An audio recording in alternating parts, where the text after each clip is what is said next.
भगवान श्री राम पधारे और 12 अध्यायों में चंद्रवंश का वर्णन, जिसमें भगवान श्री कृष्ण पधारे।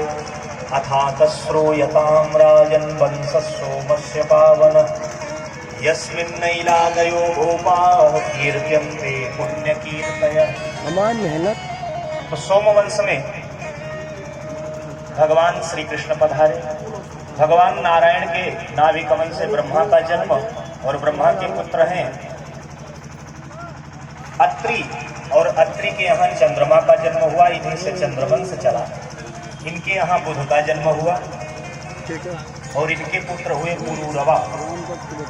उर्वशी अप्सरा से विवाह हुआ तो इनके यहाँ 6 पुत्रों का जन्म हुआ। आगे चल के इनके यहाँ महाराज नहुस हुए और नहुस के वंश में आगे चल करके महाराज ययाति हुए।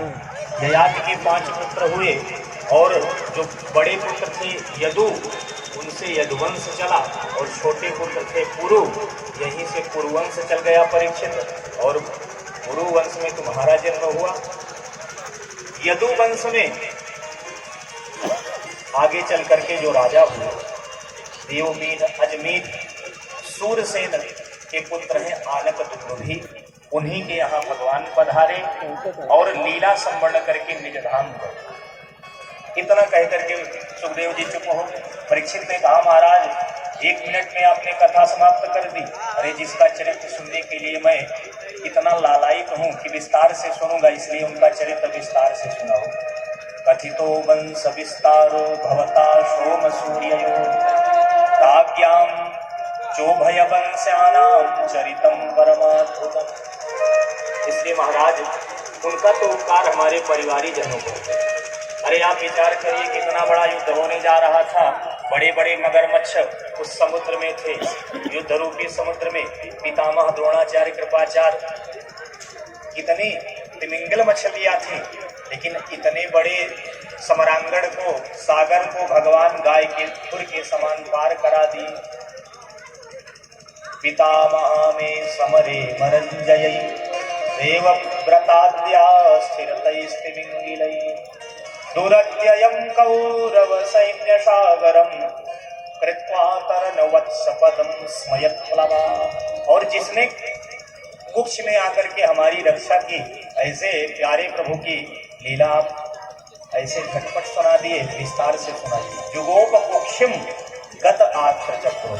तो सुखदेव स्वामी ने कहा परीक्षित तुम 4 दिन से कथा सुन रहे हो, इसलिए तुमको कुछ भूख और प्यास लग गई होगी, इसलिए कुछ खा लो।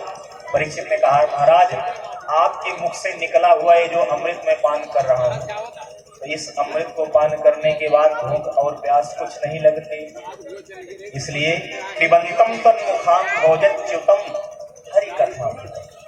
इसलिए महाराज विस्तार से आपको केवल सुनाते जाइए। अब यहाँ से भगवान के दिव्य चरित्र को सुनाना प्रारंभ किया। कहा सुनो परीक्षित, एक बार ये पृथ्वी देवी जब कंस का अत्याचार बढ़ गया, क्योंकि महाराज उग्रसेन का पुत्र है कंस, और जब इनकी पत्नी गर्भवती थी तो एक धूमिल नाम के राक्षस की छाया पड़ गई, इसलिए राक्षस ही पैदा हो गया। और कंस का मतलब है जिसके मन में सदा सर्वदा हिंसा की भावना रहे। कस हिंसायाम धातु से कंस बनता है, जिसके मन में सदा सर्वदा मारने की भावना रहे, सबको ब्राह्मणों को मार देना चाहता था। यज्ञ जहाँ पर चल रही हो उस यज्ञ को समाप्त कर देता था। इतना अत्याचार हो गया तो पृथ्वी घबराती हुई देवताओं के साथ ब्रह्मा जी के पास गई, और ब्रह्मा जी सारे देवता मिलकर के भगवान की आराधना करने लग गए। और भगवान ने एक संकेत दे दिया, वसुदेव गृहे साक्षात भगवान पुरुषः परः। मैं वसुदेव के यहाँ उनका पुत्र बन करके आ रहा हूँ, इसलिए जन इष्यते तत्प्रियार्थम